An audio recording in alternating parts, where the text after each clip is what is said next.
Arise and shine. Arise, you must arise.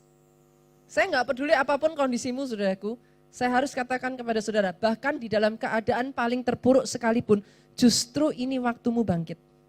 Saya tahu, saudaraku, karena Yesaya 60 bahkan mengatakan, ini kondisinya tambah gelap.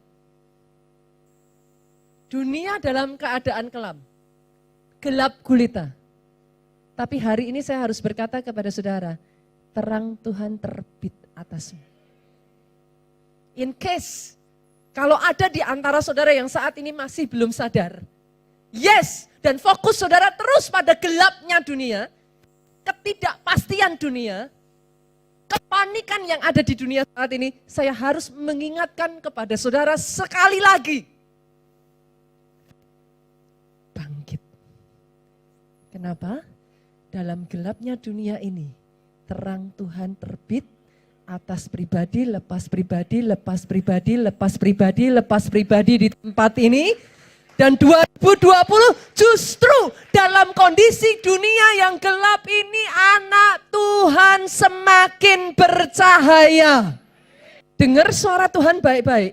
Setelah itu saudaraku, instruksinya satu demi satu kerjakan.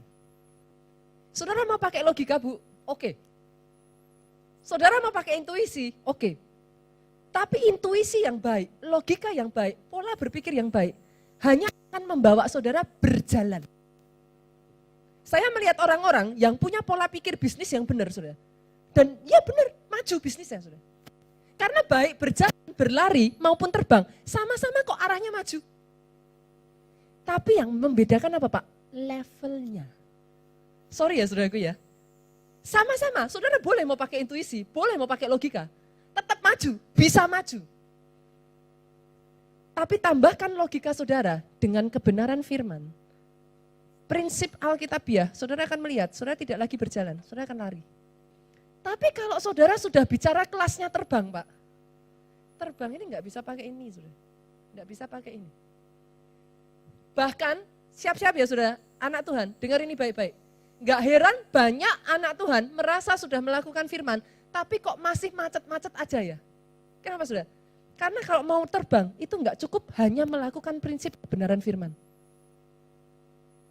Terus gimana Pastor? Senggol kiri kanan saudara. Ikut Tuhan yang satu ini gak bisa copy paste.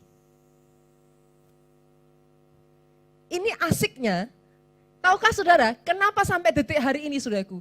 Semakin asik saya mengikuti Tuhan yang satu ini. Kenapa? Karena hidup saudara dengan orang lain gak pernah ada yang sama. Saudara gak bisa copy paste.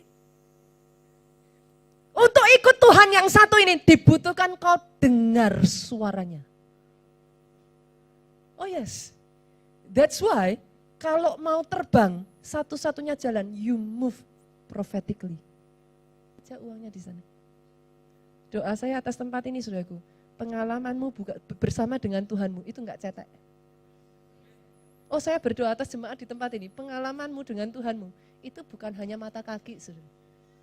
Saya berdoa jemaat di tempat ini, kau punya pengalaman dengan Tuhanmu yang sampai orang lain boleh berkata, siapa itu Yesus? Orang lain boleh berkata, mana itu Yesus? Yesus bukan Tuhan yang hidup. Engkau berkata, dari mana kita berkata dia tidak hidup? Pengalaman yang sampai dibawa, sampai engkau tidak bisa menahan dirimu lagi, engkau hanyut bersama dengan Tuhan, sampai di titik engkau bisa berkata, aku punya Tuhan, Tuhanku, Tuhan yang hidup. Halo, kalau Tuhan sudah berbicara saudaraku, izinkan saya katakan ini, dia tidak pernah salah. Entah bagaimana saat itu, terserah semalam-malaman Petrus sudah menjala ikan, terserah. Dia nggak dapat apapun saudaraku. Tapi saat itu di mana Tuhan berkata, entah bagaimana Bu, dia bikin semua ikan-ikan itu berkumpul di sekitar jala Petrus. Dia membuat tiba-tiba yang tadinya tidak ada, jadi ada. Oh saya tidak mendengar amin yang keras dari tempat ini. Berjalan dengan instruksi Tuhan. Senggol kiri kanan, asik Pak. Itu ngeri-ngeri sedep saudara. Jujur saudara, ngeri-ngeri sedep. Tapi dengar baik, Hanya orang-orang yang belajar, saudaraku, mendengar suara Tuhan. Orang-orang yang seperti ini, dia tidak akan bisa meninggalkan Yesusnya.